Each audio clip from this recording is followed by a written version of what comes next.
चलिए, आवाज़ अगर जा रही है तो सभी लोग जो है यस कमेंट कर दीजिए, ताकि आज का क्लास जो है हम लोग स्टार्ट करें। ठीक है, सभी लोग टाइम से आ जाया कीजिए।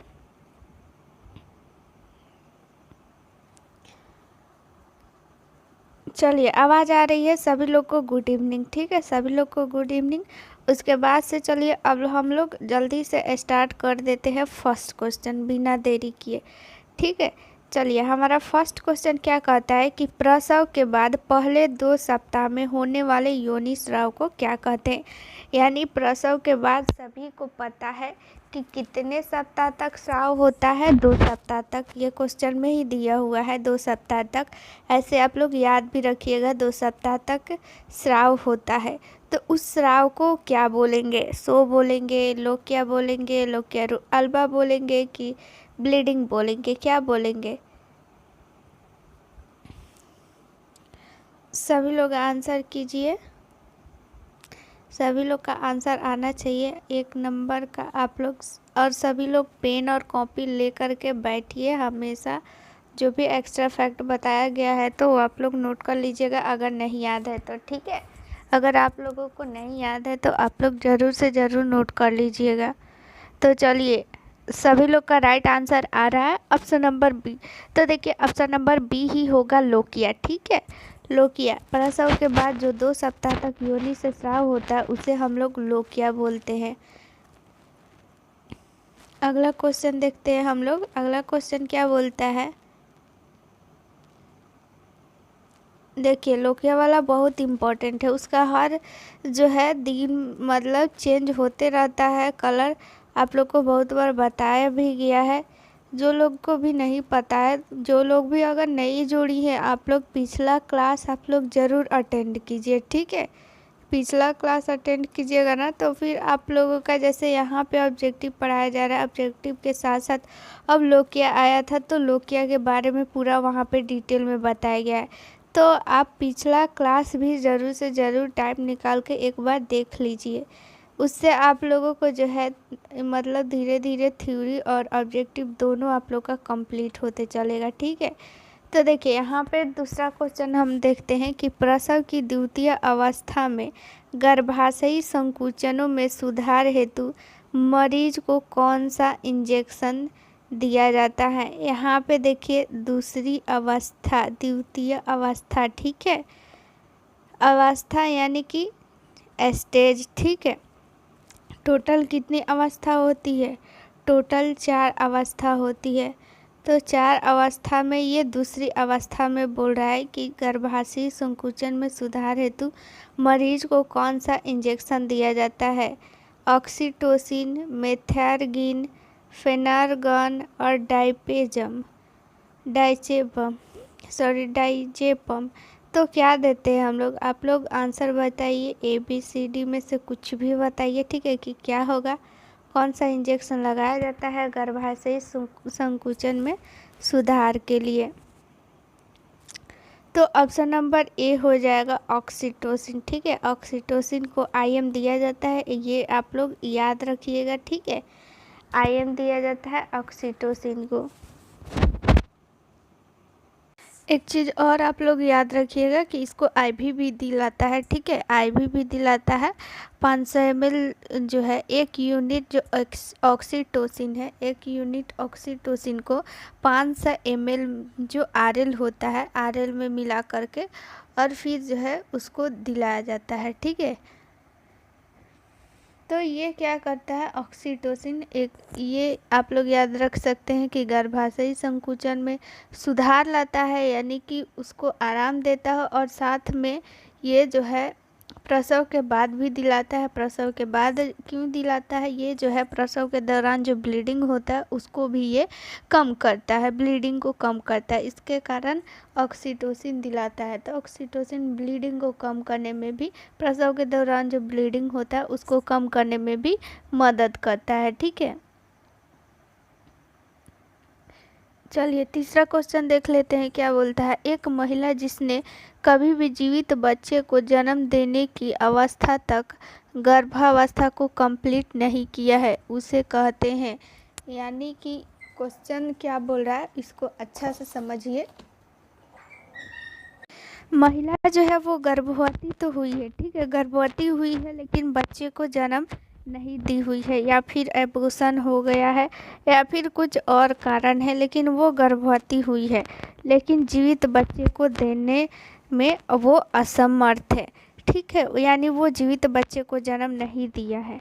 तो उसको हम लोग क्या बोलेंगे? नुल्लीपेरा, नुल्ली ग्रेविडा, मल्टीपेरा, परप्यूरा। देखिए इस टाइप का क्वेश्चन पूछा जाता है, इम्पोर्टेंट है, इस सब को आप लोग याद कर लीजिएगा। ये समझने वाली बात नहीं है कि समझ जाइएगा, ये याद करने वाली ही बात है कि किसको क्या हम लोग बोलेंगे। इसका आंसर सभी लोग बताइए कि क्या होगा, ए होगा कि बी होगा कि सी होगा या फिर डी होगा।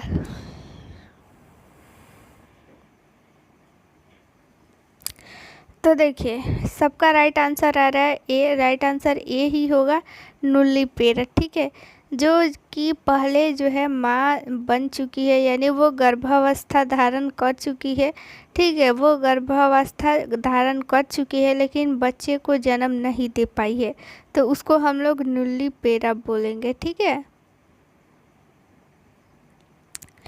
अगला क्वेश्चन देखते हैं कि एक माह के शिशु की माँ महिला नसबंदी की योजना बना रही है, मासिक रक्तस्राव के पश्चात सर्जरी के लिए आदर्श समय क्या है?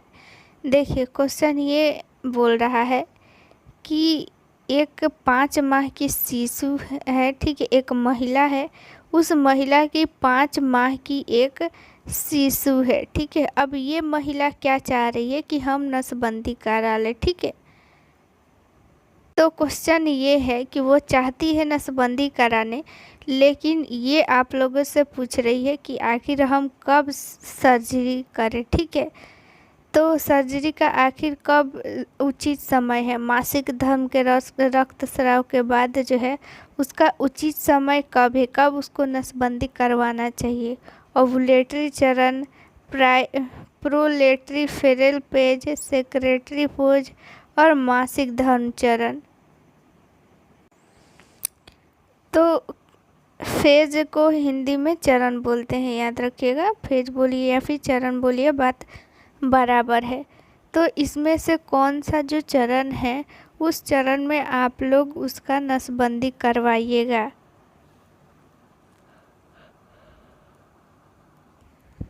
Option number B right answer है, ठीक है, बी आंसर होगा। सभी लोग जो है नोट कर लीजिए, सॉरी नोट नहीं कीजिए, ये तो आप लोग को मिल जाएगा, पीडीएफ में आंसर रहेगा। यहाँ पे जो है आप लोगों को ये बताना है कि आखिर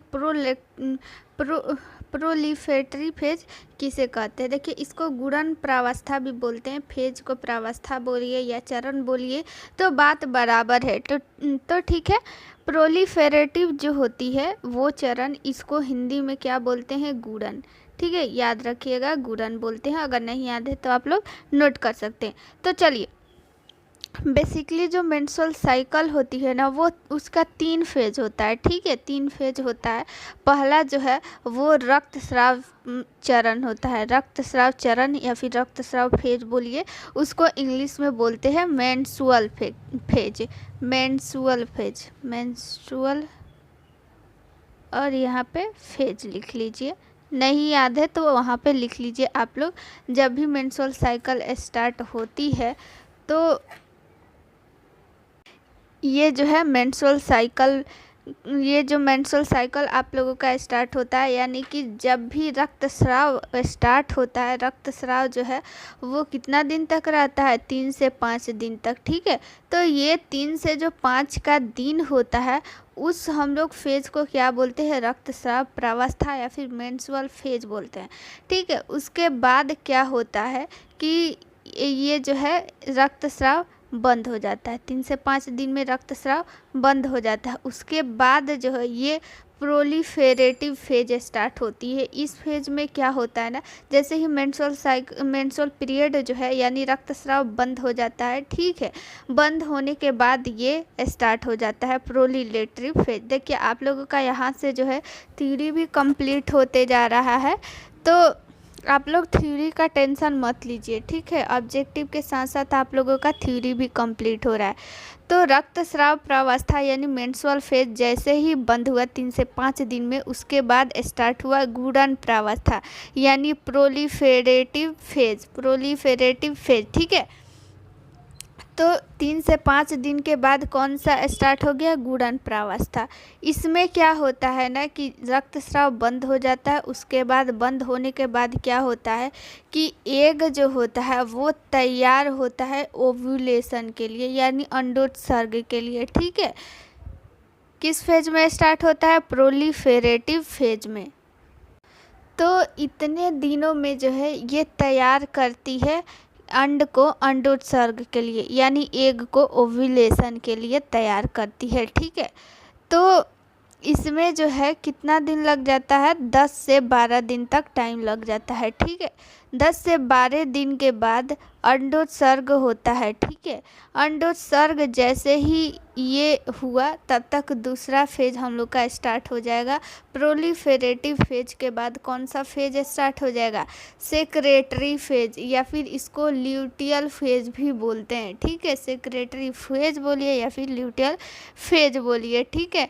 और इसी में जो होता है अंडोत्सर्ग होता है। उसके बाद से क्या होता है कि अगर वो स्पर्म आ गया तो उसमें ही जाइगोट ये सारा कुछ बनता है सेक्रेटरी फेज में, ठीक है। अगर स्पर्म नहीं मिला तो उसके बाद 14 दिन के बाद क्या हो जाता है, वो एग टूट जाता है। और फिर जो होता है वो फिर से जब एग टूट जाएगा, फिर से टूटने के बाद ब्लीडिंग स्टार्ट होगी।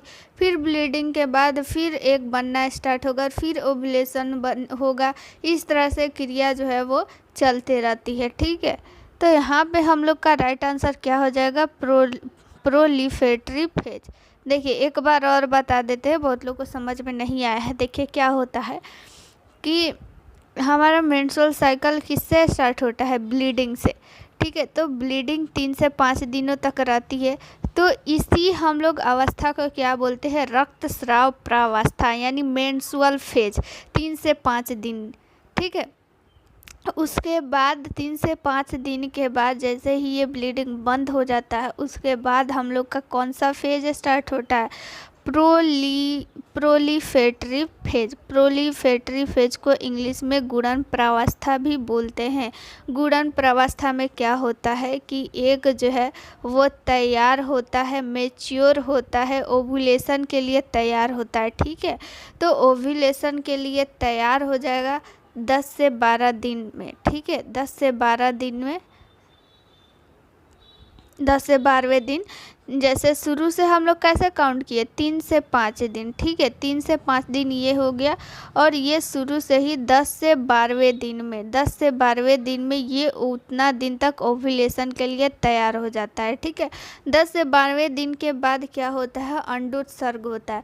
तो इस अंडोत्सर्ग का जो ये क्रिया है, उस फेज को हम लोग क्या बोलेंगे, सेक्रेटरी फेज बोलेंगे या फिर ल्यूटियल फेज बोलेंगे। ये आप लोगों से क्वेश्चन पूछा जाता है कि किस फेज में अंडोत्सर्ग होता है, तो आप लोग आंसर क्या दीजिएगा, सभी लोग कमेंट में आंसर दीजिए किस फेज में अंडोत्सर्ग होगा। सभी लोग का आंसर आना चाहिए।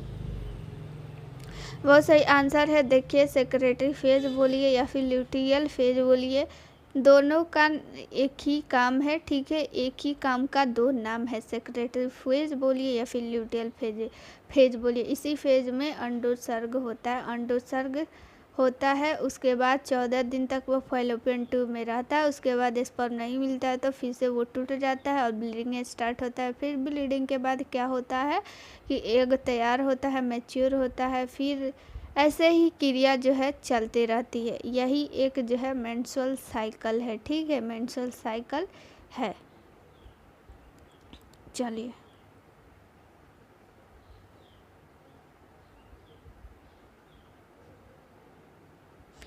अगला क्वेश्चन कहता है, वह स्थिति जिसमें प्लेसेंटा सीधे माइट्रियम से जुड़ा रहता है, ठीक है।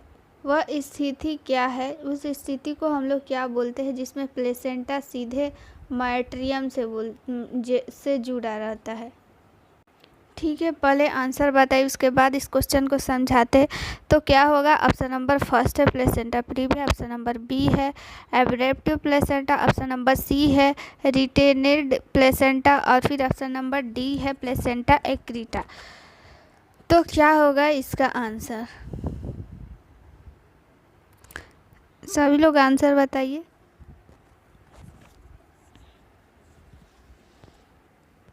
देखिए इसका जो है आंसर हो जाएगा ऑप्शन नंबर डी। बहुत आप लोग का गलत आंसर आ रहा था, तो ऑप्शन नंबर डी हो जाएगा राइट आंसर। देखिए क्वेश्चन को अब आप लोग समझिए, वह स्थिति जिसमें प्लेसेंटा सीधे माइट्रियम से जुड़ा रहता है। देखिए यह माइट्रियम क्या है, देखिए यूट्रस जो होता है, यूट्रस जो है वो तीन स्तर से यानी 3 लेयर से बनकर मिलकर बना रहता है। ठीक है, यूट्रस यानी कि गर्भाशय उसको हिंदी में बोलते हैं।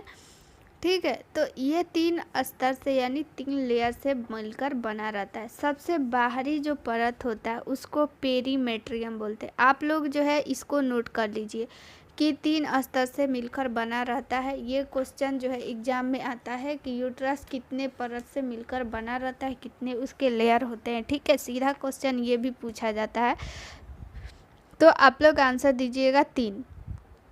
देखिए सबसे फर्स्ट जो है, सबसे बाहरी जो यूट्रस होता है वो किससे मिलकर बना रहता है, उसको क्या बोलते हैं, पेरीमेट्रियम। ठीक है, यहाँ पे लिख दे रहे हैं, आप लोग भी कॉपी में नोट कर लीजिए। पेरीमेट्रियम, सबसे बाहरी परत को पेरीमेट्रियम बोलते हैं। उसके बाद जो मध्य परत होता है, मिडिल लेयर होता है, उसको हम लोग बोलते हैं मायोमेट्रियम। सबसे आंतरिक जो परत होती है वो है इंडोमेट्रियम। ठीक है, तो क्या होता है ना कि ये यूट्रस 3 लेयर हो गया। यूट्रस का कितना लेयर हो गया, 3 लेयर हो गया। पहला लेयर होगा पेरीमेट्रियम, दूसरा है मायोमेट्रियम, तीसरा है इंडोमेट्रियम। तो क्या होता है ना कि जो ऐसे नॉर्मल केसेस में ये जो प्लेसेंटा होती है पेरीमेट्रियम से जुड़ी रहती है, लेकिन ये जो है प्लेसेंटा एक्रीटा आप लोग को दिख रहा है, इस केस में क्या होता है कि प्लेसेंटा मायोमेट्रियम से जुड़ा रहता है। ठीक है, बहुत ही जो है मजबूती से मायोमेट्रियम से जुड़ा रहता है। तो इस केस को हम लोग बोलते हैं प्लेसेंटा एक्रीटा। ठीक है, इसमें बहुत सारा कॉम्प्लिकेशन आता है नॉर्मल डिलीवरी में। जब ये मायोमेट्रियम से जुड़ा रहता है ना प्लेसेंटा, तो डिलीवरी के समय बहुत सारा जो है ये ब्लीडिंग भी होता है, तो इसमें माँ को भी इसमें खतरा रहता है। तो आप लोग ये याद रखिएगा कि प्लेसेंटा जो है जब मायोमेट्रियम से जुड़ा रहता है तो उसको क्या बोलते हैं, प्लेसेंटा एक्रीटा बोलते हैं। ठीक है, चलिए अगला क्वेश्चन है, परिपक्व अंडे के विकास की प्रक्रिया को क्या बोलते हैं। जब एग जो है वो मैच्योर हो जाता है यानी परिपक्व हो जाता है, तो उसके वृद्धि और विकास को क्या बोलेंगे। ऑप्शन नंबर फर्स्ट है ओव्यूलेशन, ओफोरिया, ओजेनिस, ओसाइट। तो सभी लोग आंसर कमेंट में बताइए क्या होगा, ए बी सी डी में से कुछ भी आंसर बताइए।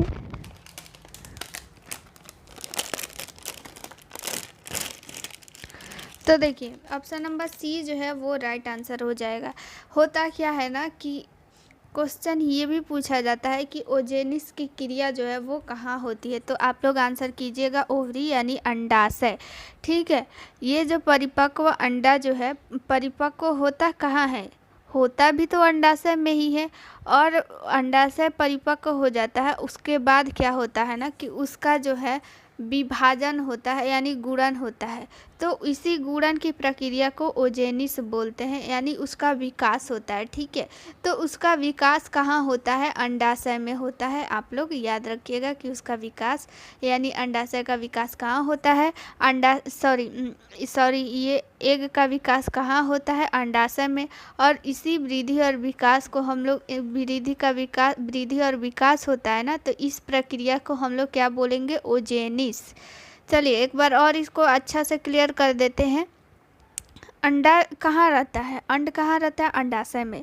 ठीक है, अंडाशय में ही उसका वृद्धि और विकास होता है, वो परिपक्व होता है। परिपक्व हो जाने के बाद उसमें गुणन की क्रिया होती है। किस लिए? उसके वृद्धि और विकास के लिए। ठीक है, गुणन की क्रिया आप सभी को पता है, किसी भी वृद्धि और विकास के लिए, चाहे वो मनुष्य हो चाहे कोई भी, अगर उसके कोशिका में विभाजन नहीं होगा तो उसका वृद्धि और विकास नहीं होगा। ठीक है, तो वैसे ही अंड में भी क्या होता है कि वृद्धि और विकास के लिए क्या होता है? गुणन की क्रिया होती है और सूत्री विभाजन होता है। ठीक है, उसके बाद क्या होता है? और सूत्री विभाजन होता है तो उसका वृद्धि और विकास होता है। तो इसी क्रिया को हम लोग क्या बोलते हैं? ओजेनेसिस।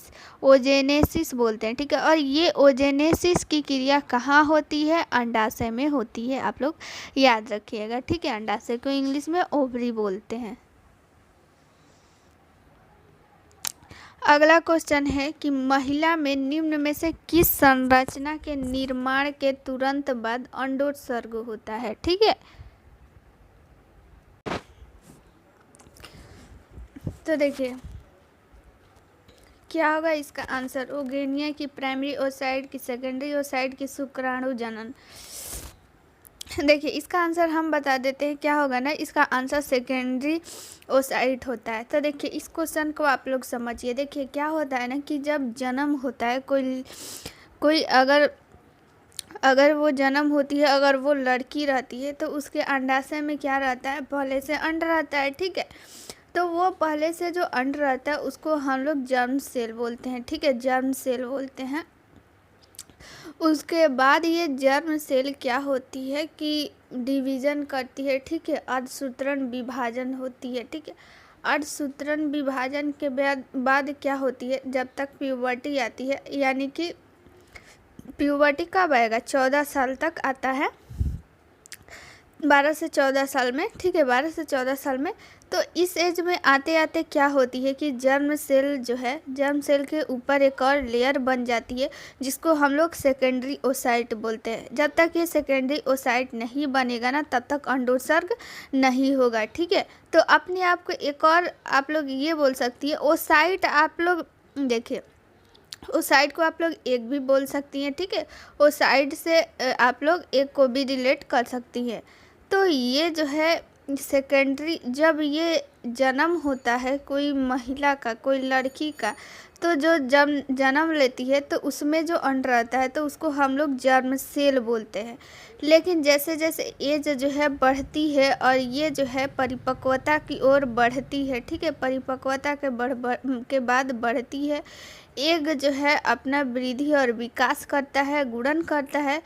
तो उसके बाद ये जर्म सेल के बाद क्या कहलाती है? जर्म सेल के बाद ये कहलाती है सेकेंडरी ओसाइट। ठीक है, एग को ही सेकेंडरी ओसाइट बोलने लगते हैं। ठीक है, जब उसका ओवुलेशन हो जाता है ना, तब उसको एग बोलते हैं। लेकिन जब तक ये अंडाशय में रहती है तब तक हम लोग उसको जो है जर्म सेल, सेकेंडरी ओसाइट, ये सारी नामों से बोलते हैं। तो 12 से 14 वर्ष जैसे ही आती है तब तक ये जो है गुणन करके सेकेंडरी ओसाइट बन जाती है।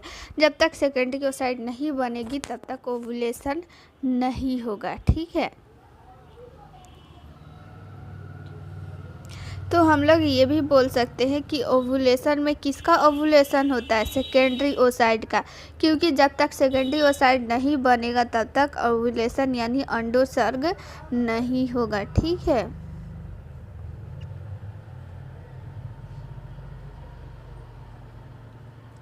देखिए पहले से जो लड़की जन्म ली रहती है तो उसका जो अंडाशय होता है यानी ओवरी रहती है, तो उसमें पहले से 4 लाख जो है 4 लाख सेकेंडरी ओसाइड रहती है। ठीक है, 14 वर्ष की प्यूबर्टी तक आते आते 4 लाख ओसाइड का निर्माण हो गया रहता है। लेकिन वो पूरे जीवन काल में कितने ओसाइड का अंडोत्सर्ग करती है? 400 ओसाइड का ही अंडोत्सर्ग कर पाती है। ठीक है, 4 लाख उसमें रहता है लेकिन 400 का ही अंडोत्सर्ग हो पाता है। चलिए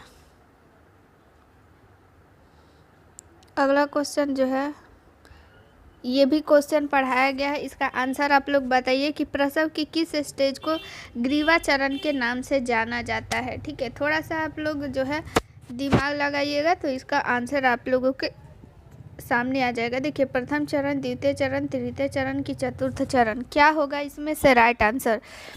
किस चरण को हम लोग ग्रीवा चरण यानी सर्विक्स चरण बोलते हैं? सर्विक्स चरण क्यों बोलते हैं? चलिए एक हिंट दे देते हैं कि उस चरण में क्या होता है ना, सर्विक्स का फैलाव होता है, इसलिए उसको जो है ग्रीवा चरण बोलते हैं, यानी कि सर्विक्स चरण। सर्विक्स फेज बोलिए, सर्विक्स चरण बोलिए, बात बराबर है।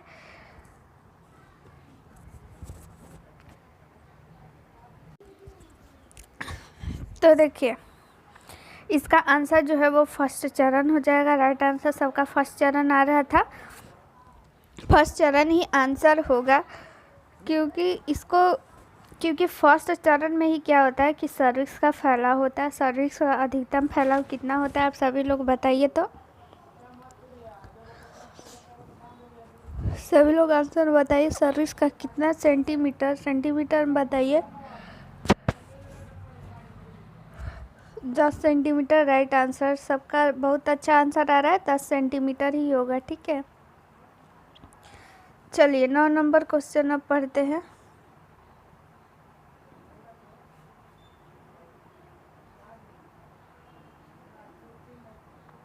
गर्भावस्था में शारीरिक रक्त अल्पता का कारण है प्लाज्मा मात्रा में वृद्धि, एपीएच के कारण खून के कमी, हीमोलाइसिस में वृद्धि, हुकवर्म में संक्रमण। गर्भावस्था में शारीरिक रक्त अल्पता, इस क्वेश्चन को छोड़िए, ये क्वेश्चन जो है वो गलत लग रहा है। चलिए अगला क्वेश्चन देखते हैं, इम्पोर्टेंट क्वेश्चन है अगला क्वेश्चन। ठीक है, गर्भावस्था में एक से अधिक भ्रूण का एक साथ विकास होना क्या कहलाता है? यानी कि गर्भावस्था में जो है वो सामान्य अवस्था में क्या रहता है, एक भ्रूण रहता है, लेकिन एक से अधिक अगर भ्रूण रहे, 2 रहे, 3 रहे, तो उस जो है गर्भावस्था को हम लोग किस नाम से जानते हैं? एक्टोपिक प्रेगनेंसी, हाइड्रेटिव फॉर्म मोल, मल्टी प्रेगनेंसी, परिपक्व गर्भावस्था के बाद, क्या बोलेंगे हम लोग? आंसर बताइए तो। बहुत ही इजी क्वेश्चन है और इम्पोर्टेंट भी क्वेश्चन है। ठीक है, ABCD में से कुछ भी आप लोग ऐसे ही एकदम जंतर मंतर दशहरा का नाम लेकर के और फिर बता दीजिए आंसर सभी लोग। वैसे भी दशहरा का आप लोग का जो है छुट्टी होने वाली है, तो आप लोग अच्छा से दुर्गा पूजा मनाइएगा सभी लोग को।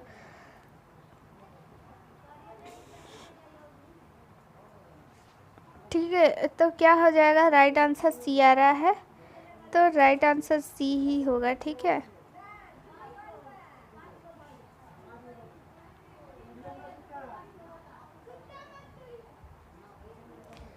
चलिए अगला क्वेश्चन है, गर्भावस्था के 28 सप्ताह पश्चात लेकिन प्रसव शुरू होने से पहले किसी भी समय झिल्लियों का स्वतः ही टूट जाना क्या कहलाता है? ठीक है, ऑप्शन नंबर ए है परिपक्व प्रसव, ऑप्शन नंबर बी है झिल्ली का प्रीलबर टूटना, ऑप्शन नंबर सी है एक्टोपिक गर्भावस्था, ऑप्शन नंबर डी है झिल्ली का लंबे समय तक टूटना। तो क्वेश्चन क्या बोल रहा है कि 28 सप्ताह के बाद जो है क्या होता है कि प्रसव शुरू अभी नहीं हुआ है। ठीक है, प्रसव शुरू होने के पहले लेकिन 28 सप्ताह के बाद झिल्ली का स्वतः ही टूट जाना। झिल्ली यानी कि क्या, कि जिसमें एमनियोटिक फ्लूइड रहता है, उसके बाद कोरियोन जो झिल्ली होता है, कोरियोन, एमनियोन, ये सारी जो झिल्लियाँ होती है वो स्वतः ही फट जाती है, टूट जाती है, तो उसको हम लोग क्या बोलेंगे? तो देखिए यहाँ पे आप लोग क्वेश्चन में देखिए, प्रसव शुरू होने से पहले, तो इस जो है इस आप लोग ये जो है आप लोग के लिए वर्ड कीवर्ड है। इस कीवर्ड का आप लोग यूज कीजिए और ऑप्शन पढ़िए और आंसर दीजिए। अपरिपक्व प्रसव, झिल्ली का प्री लेबर नहीं होगा, यहाँ पे लेबर होगा, ठीक है, लेबर टूटना, एक्टोपिक गर्भावस्था। चलिए इतना हिंट तो दे दिए हैं, तो आप लोग आंसर बताइए। गर्भ देखिए, प्रसव शुरू होने से पहले, प्रसव को हम लोग इंग्लिश में क्या बोलते हैं, लेबर, ठीक है, लेबर, और पहले का मतलब प्री। तो अभी भी आंसर बता दीजिए क्या होगा आंसर।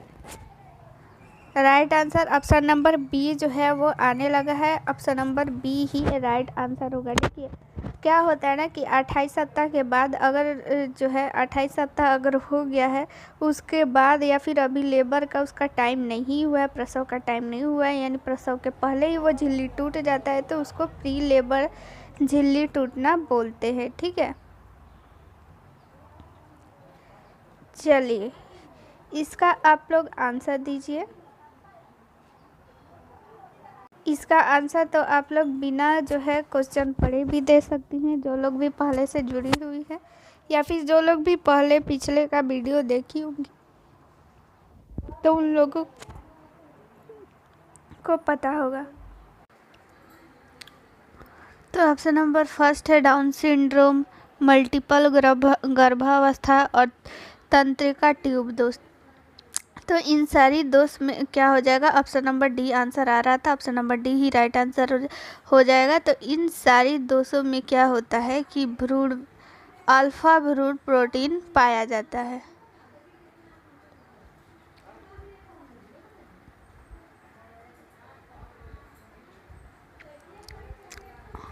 ये जो है नीचे ऑप्शन नंबर डी बहुत है। चलिए 3 ही ऑप्शन देखिए और आंसर बताइए। तो देखिए निम्नलिखित में से कौन सी फीटल सेक की आंतरिक परत है। फीटल सेक में क्या रहता है, ये जो ऊपर वाला जो आप लोग को अभी बताए, फीटल सेक में क्या रहता है कि एमनियोटिक द्रव रहता है, और क्या क्या रहता है, एमनियोटिक द्रव रहता है, प्लेसेंटा रहता है, और फिर फीटल यानी कि भ्रूण भी रहता है। अभी आप लोग को फिगर में दिखाएंगे तो पता चल जाएगा। अभी फिलहाल आंसर बताइए कि फीटल सेक की आंतरिक परत क्या है, कोरियन, यौन सेक या फिर एमनियोन। क्या होगा राइट आंसर, ए होगा कि बी होगा या फिर सी होगा। तो देखिए इसका राइट आंसर सी होगा, ठीक है, फीटल सेक जो है। चलिए इसको फिगर में देखते हैं। तो देखिए यहाँ पे ये क्या हो गया, यूट्रस हो गया, ठीक है, यूट्रस हो गया।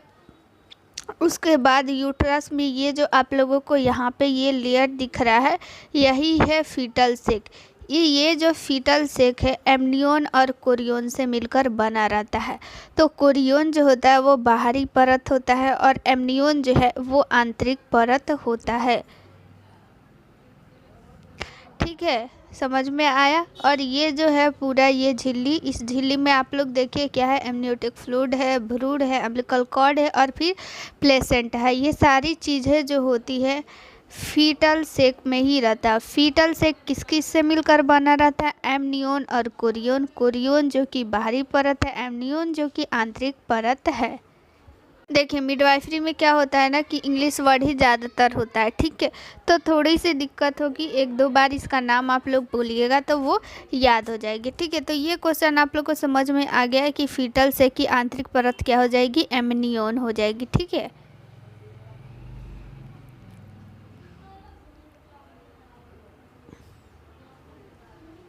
देखिए यहाँ पे क्वेश्चन क्या बोल रहा है, उल्ब द्रव का सामान्य रंग। उल्ब द्रव से यहाँ पे इसका मतलब ये है कि एमनियोटिक फ्लूइड, ठीक है।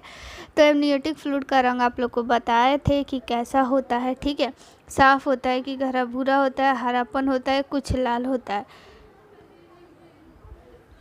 क्या होगा राइट आंसर बताइए। तो अभी पिछला जो क्लास हुआ था ना, उस पिछले क्लास में बताया गया था कि इसका रंग जो है वो कैसा होता है। तो आप लोग का सभी लोग का इसका राइट आंसर आना चाहिए, ठीक है। ए होगा कि बी होगा या फिर सी होगा या फिर डी होगा। तो तो देखिए इसका राइट आंसर जो है वो ऑप्शन नंबर ए हो जाएगा, साफ। आप लोगों को पिछले क्लास में बताया गया था कि एमनियोटिक द्रव का जो सामान्य कलर होता है वो कैसा होता है, साफ एवं हल्का पीला होता है, साफ एवं हल्का पीला होता है, ठीक है। लेकिन अगर इसका कलर चेंज हो जाता है तो वो असामान्य होता है, ठीक है। उसमें कुछ ना कुछ गड़बड़ रहता है, कुछ बीमारी रहता है, तभी उसका कलर चेंज होता है। कलर क्या क्या चेंज होता है, कैसे क्या होता है, ये सारा कुछ पिछले क्लास में आप लोगों को बता दिया गया है, ठीक है। तो अगर आप लोग को नहीं याद है तो आप लोग इसका मतलब पढ़ के नहीं आई हैं तो उसको जल्दी से आप लोग रिवीजन कर लीजिएगा।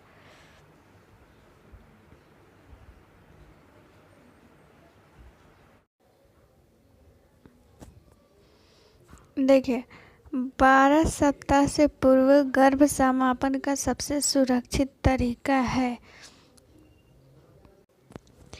ऑप्शन नंबर फर्स्ट है सक्शन, इक्वेशन, डाइलेटेशन व क्यूरेटेज लिमिनेरियर टेस्ट, और ऑप्शन नंबर डी है प्रोलैक्टेंडिस।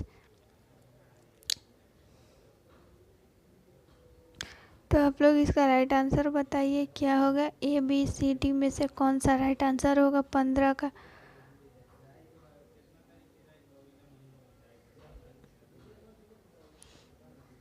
देखिए 15 का ऑप्शन नंबर डी जो है वो राइट आंसर हो जाएगा, ठीक है। देखिए अगला क्वेश्चन क्या है, नितंब प्रस्तुति में प्रसव के दौरान सबसे बड़ा खतरा है। नितंब यानी कि हिप, ठीक है। हिप प्रस्तुति यानी कि प्रेजेंटेशन, यानी प्रसव के दौरान जो अंग दिखाई देता है उसी को हम लोग प्रस्तुति बोलते हैं, ठीक है। तो वो हिप जब प्रस्तुति रहता है, प्रस्तुति के बारे में आप लोग को बताया भी गया है कि आखिर प्रस्तुति क्या है, ठीक है। तो नितंब प्रस्तुति में प्रसव के दौरान सबसे बड़ा खतरा क्या है।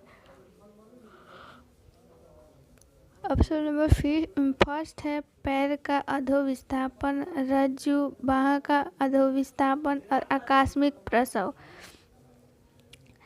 सीधी सी क्वेश्चन ये है कि अगर जो है हिप का प्रस्तुति हो जाए तो प्रसव में सबसे बड़ा खतरा किसको आने वाला है। तो देखिए इसका राइट जो आंसर होगा वो ऑप्शन नंबर बी होगा, रज्जु, ठीक है। यानी कॉर्ड पे जो है खतरा आएगा, क्योंकि वो जो है मान लीजिए कि ये क्या है, ऐसे यूट्रस रहता है, तो बच्चा जो नॉर्मल जो भी रहता है उसका सिर जो है ऐसे दिखते रहता है, लेकिन हिप दिख रहा है, यानी कि बच्चा जो है वो उल्टा है ऐसे। तो उल्टा जब रहता है ना तो कॉर्ड में उस टाइम खतरा रहता है।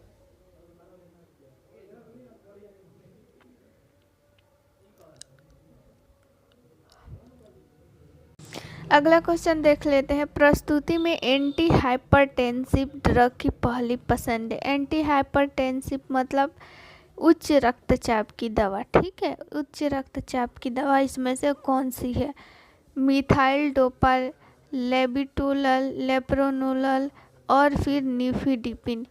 क्या होगा, हाई जो है ब्लड प्रेशर के यहाँ पे दवा पूछ रहा है कि कौन सा दवा जो है सबसे फेमस दवा है हाई ब्लड प्रेशर की। सभी लोग आंसर बताइए, इस टाइप का भी क्वेश्चन पूछा जाता है। तो देखिए ऑप्शन नंबर बी जो है वो राइट आंसर हो जाएगा। लेबिटोलल जो दवा है वो हाइपरटेंशन की दवा है, बहुत ही फेमस दवा है, ठीक है। लेबिटोलल याद रखिएगा। अगला क्वेश्चन है, निम्न में से कौन सा एंटी हाइपरटेंसिव ड्रग नहीं है। ठीक है, देखिए इस क्वेश्चन में क्या है ना कि कौन है पूछ रहा है, इसमें है कि कौन सा नहीं है, यानी 3 जो है वो एंटी हाइपरटेंसिव ड्रग है और एक जो है वो नहीं है। वो कौन सा नहीं है वो आंसर आप लोग बताइए। मीसोप्रोस्टोल, नाइट्रोग्लिसरीन, क्रेप्टोप्रिल और फिर मिथाइल डोपा।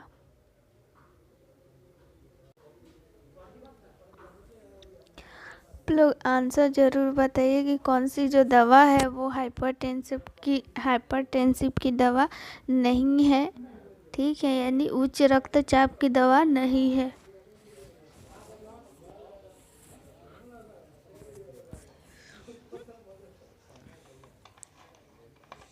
आप लोग सभी लोग का आंसर आना चाहिए।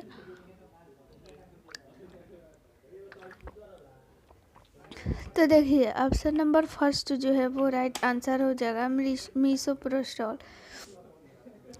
ये जो है मीसोप्रोस्टॉल जो है वो हाइपरटेंशन की दवा नहीं है, ये अल्सर की दवा है। ठीक है, पेट में जो अल्सर हो जाती है तो उसी की दवा है ये।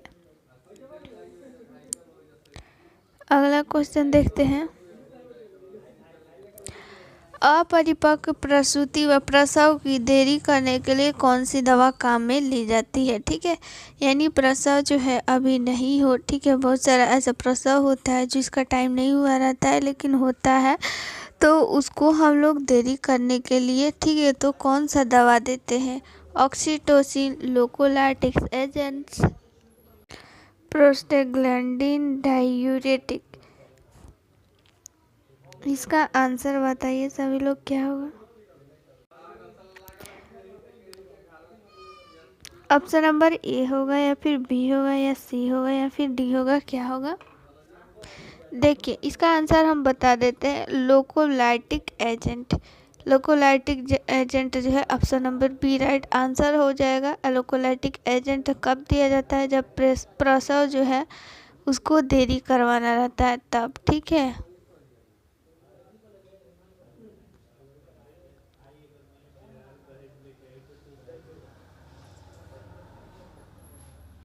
अगला क्वेश्चन है, गर्भावस्था की प्रथम ट्राइमेस्टर के दौरान कौन सी महिलाएं सामान्यतः जी मिचलाना एवं उल्टी आने की अनुभव करती हैं। ये लक्षण किसके स्तर में वृद्धि के प्रति अनुकूल दर्शाते हैं। यानी सीधी सी क्वेश्चन ये है कि जो फर्स्ट ट्राइमेस्टर में ये जो लक्षण दिखता है जी मिचलाना उल्टी, ये जो है किसके वृद्धि के कारण से होता है। ठीक है, कौन से हार्मोन की वृद्धि के कारण होता है। तो ऑप्शन नंबर फर्स्ट है एस्ट्रोजन, प्रोजेस्टेरोन, लुटिनाइजिंग और कोरियोनिक गोनाडोट्रोपिन। क्या होगा राइट आंसर, किसके वृद्धि के कारण ये जो है उल्टी ये सब कुछ हम लोग को फील होता है। इम्पोर्टेंट क्वेश्चन है। ठीक है, तो देखिए ऑप्शन नंबर डी जो है कोरियोनिक गोनाडोट्रोपिन जो हार्मोन होता है, इसी हार्मोन के कारण क्या होता है कि जी मिचलाना ये सारा कुछ फील होता है। ये हार्मोन तो होता ही है, लेकिन जब प्रेगनेंसी स्टार्ट होती है ना तो उस टाइम कोरियोनिक गोनाडोट्रोपिन हार्मोन जो है बहुत ज़्यादा मात्रा में हो जाती है, जिसके कारण ये सारा जो लक्षण आप लोग को दिख रहा है जी मिचलाना उल्टी, ये सारा कुछ दिखाई देने लगता है।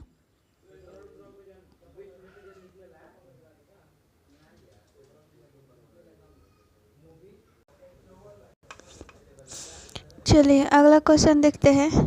अगला क्वेश्चन क्या कहता है, कौन सी एबनॉर्मल कॉर्ड इंसर्शन में भ्रूण रक्त हानि देता है, दिखाई देता है, हानि देखा जाता है। ठीक है, यानी भ्रूण रक्त हानि किसमें, कौन से ऐसी जो है इसमें आप लोगों को जो ऐसी समस्या है, ऑप्शन 4 दिया गया है, तो इसमें से कौन सा ऐसा प्लेसेंटा है जिसके कारण से भ्रूण रक्त हानि देखा जा सकता है। ठीक है, चलिए इसको पहले आप लोग आंसर दे दीजिए, फिर इसको हम लोग देखेंगे फिगर के माध्यम से। ठीक है, battledore placenta, succenturiate placenta, vasa previa, decidua basalis. तो कौन सा ऐसा प्लेसेंटा है। ठीक है, तो देखिए यहाँ पे क्वेश्चन क्या बोल रहा है कि एबनॉर्मल कॉर्ड इंसर्शन में भ्रूण रक्त हानि देखा जाता है, तो इसका आंसर बताइए तो क्या होगा, थोड़ा सा फिर हम बताते हैं आप लोग को। देखिए इसका जो है राइट आंसर हम बता देते हैं, ऑप्शन नंबर सी होगा, वसा प्रीविया। देखिए वसा प्रीविया क्या होता है ये देखिए, चलिए फिगर में आप लोग को दिखाते हैं।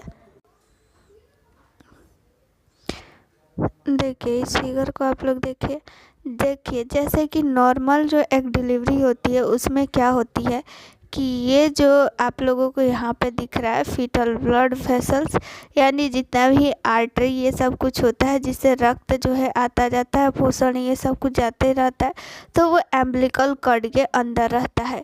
लेकिन जो वसा प्रीविया होती है उसमें क्या होता है ना कि ये आप लोगों को जो दिख रहा है ब्लड वेसल्स, ये जो है ये जो झिल्ली होती है झिल्ली के अंदर होती है। और फिर ये जो आप लोगों को सर्विक्स दिख रहा है सर्विक्स के मुंह को क्रॉस करते हुए जाती है। तो जब भी डिलीवरी का समय आता है तो ये जो है फट जाती है या टूट जाती है, जिसके कारण से भ्रूण में बहुत सारा हानि होता है ब्लड का। तो इसमें जो है सिजेरियन किया जाता है। ये बहुत ही रेयर केस में होता है वसा प्रीविया, ठीक है। तो यही है वसा प्रीविया, ठीक है।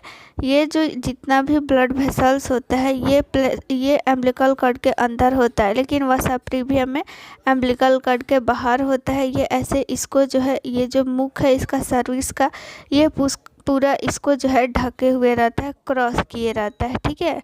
जिससे कि जन्म लेने के समय ये जो है टूट जाती है। जब भी झिल्ली फटती है तो ये भी टूट जाती है, जिसके कारण ब्लड लॉस होता है। तो इस स्थिति में जो है सिजेरियन करना पड़ता है। तो आप लोग को समझ में आ गया वसा प्रीविया। चलिए अगला क्वेश्चन देख लेते हैं। अगला क्वेश्चन भी आप लोग को बता दिया गया है, इसका आंसर बताइए सभी लोग। प्रसव के दौरान माँ व शिशु की स्थिति के अभिलेखन के निम्नलिखित में से कौन सा ग्राफ उपयोग करते हैं, ठीक है। वो कौन सा ग्राफ है जिसमें माँ और जो है शिशु दोनों की स्थिति का हम लोग उसमें अवलोकन करते हैं, ठीक है। प्रसव अभिलेख पार्टोग्राफ, जीवन चिन्ह ग्राफ और प्रगति ग्राफ। किसमें ग्राफ ऐसा कौन सा ग्राफ है जिसमें माँ और बच्चे दोनों की स्थिति को इंगित करते हैं, ठीक है। इसका आंसर बताइए सभी लोग। तो देखिए इसका जो है option number B right answer आ रहा है। तो right answer option number B ही होगा, पार्टोग्राफ। पार्टोग्राफ में जो है माँ और बच्चे दोनों की स्थिति को दर्शाया जाता है, ठीक है। जब भी माँ लेबर के लिए आती है उसी टाइम से पार्टोग्राफी ये स्टार्ट हो जाती है। जैसे ही सर्विस का मुंह जो है वो 3 से 4 सेंटीमीटर खुलना स्टार्ट हो जाता है, तब से पार्टोग्राफ भरना हम लोग स्टार्ट कर देते हैं, ठीक है। और जब तक भरते हैं जब तक वो वहाँ पे हॉस्पिटल में रहता है, ठीक है।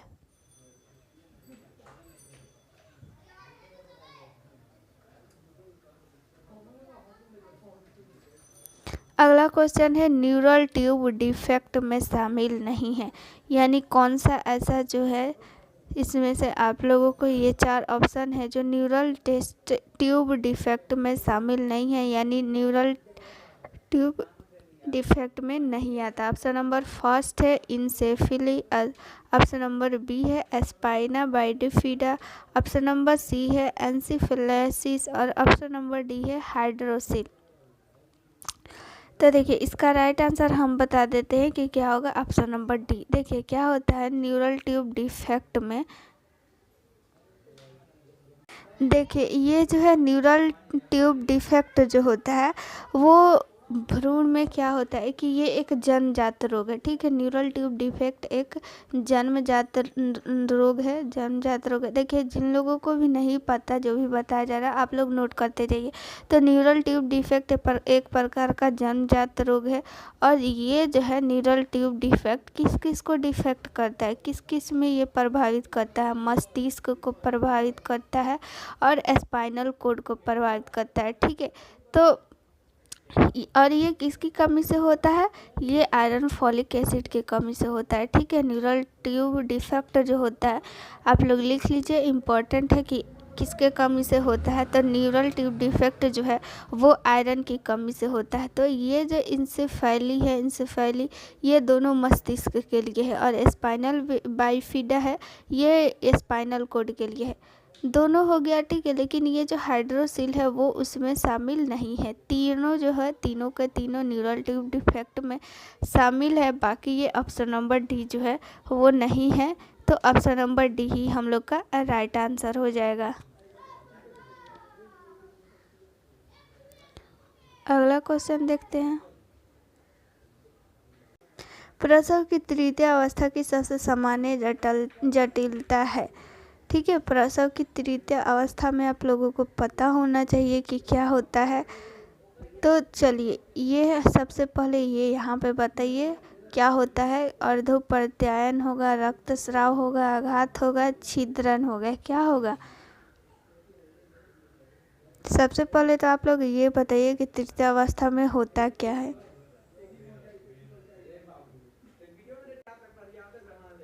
तृतीय अवस्था में क्या होता है बताइए, कितना बार बता दिया गया है आप लोग को। देखिए, इसका राइट आंसर हम पहले बताते हैं क्या होगा। राइट आंसर हो जाएगा ऑप्शन नंबर बी, रक्तस्राव होता है। देखिए, तृतीय अवस्था में क्या होता है कि प्लेसेंटा का निष्कासन होता है। सभी को पता है प्लेसेंटा का निष्कासन होता है, कितना बार बताया गया है।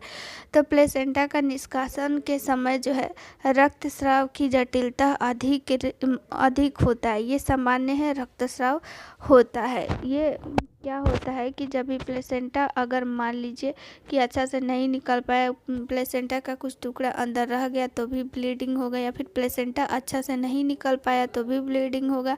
बहुत सारा ऐसा कारण है। तो जो तृतीय अवस्था में जो है रक्तस्राव की जटिलता सबसे ज़्यादा पाया जाता है।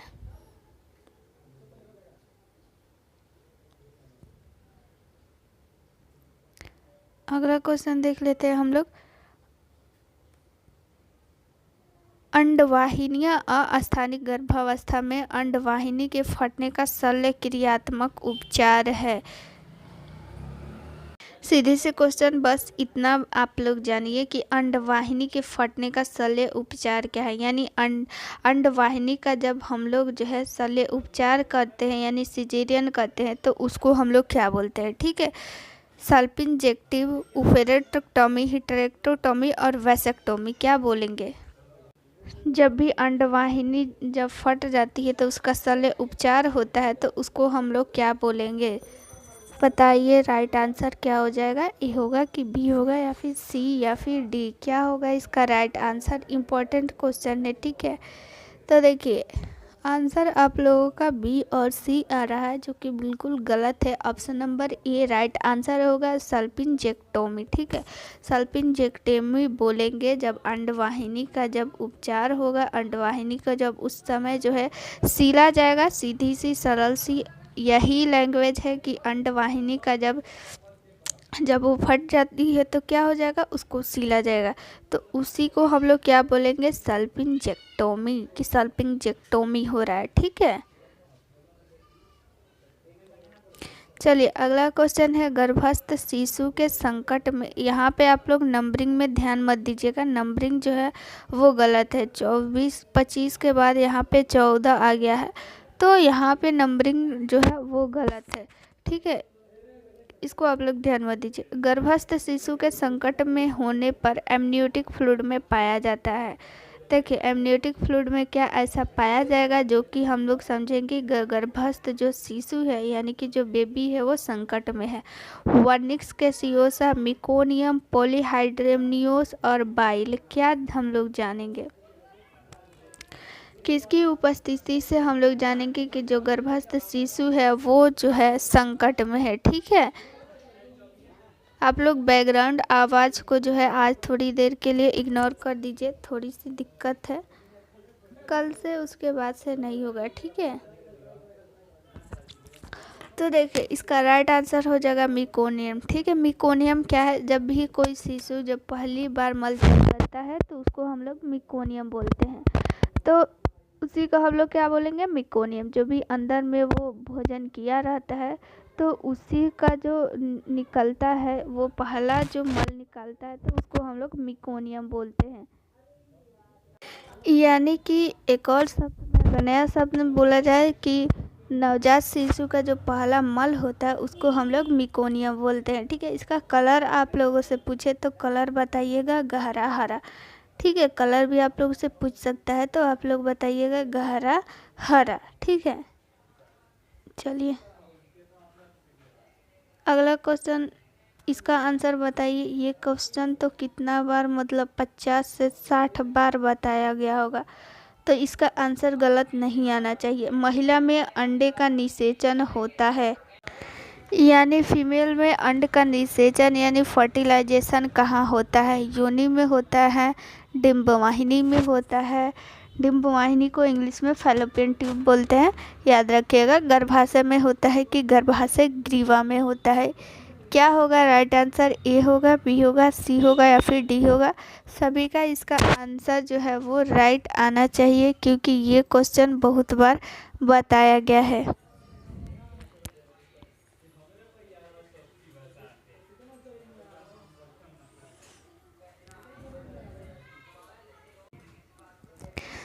तो चलिए, सब लोग का राइट आंसर आ रहा है ऑप्शन नंबर बी। तो ऑप्शन नंबर बी ही राइट आंसर होगा। फैलोपियन ट्यूब में ही निषेचन होता है। निषेचन के बाद जो है वो गर्भाशय में चला जाता है, वहाँ पे उसका वृद्धि और विकास होता है।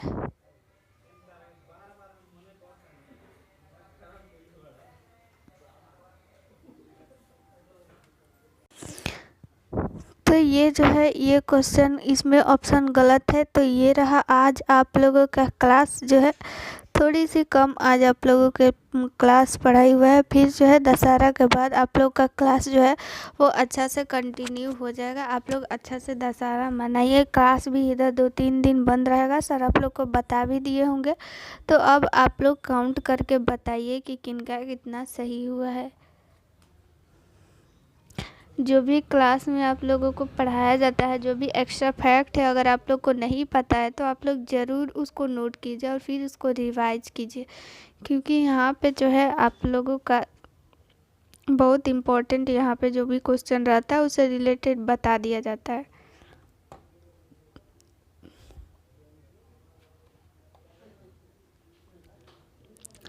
तो देखिए यहाँ पे जो है आने भी लगा है 22, 20, 18, फिर 17, 12, 22, 23। तो बहुत अच्छा आप लोगों का परफॉर्मेंस है। ऐसे ही पढ़ते रहिए और अच्छा से मन लगाकर। सभी लोग और लोग भी काउंट करके सभी लोग बताइए। 18, 17, 22, 20, 13 भी आ रहा है, 7 भी आ रहा है। बहुत लोग का 7 किनका सही हुआ है? वो लोग लेट से जुड़ी है क्या? जिन लोगों का भी अगर 7 आया हुआ है ना, तो वो लोग थोड़ा ध्यान दीजिए पढ़ने में, क्योंकि इसमें देखिए निगेटिव मार्क भी है। यहाँ पे तो आप लोग निगेटिव नहीं ऐड करती हैं, लेकिन वहाँ पे निगेटिव भी मार्क रहेगा, वो भी 1/4। तो अच्छा से देख के जो भी क्वेश्चन है उसको करना है, ठीक है? तो चलिए आप लोगों को अब मिलते हैं नेक्स्ट वीडियो में, ठीक है? आज के लिए गुड नाइट, थैंक यू।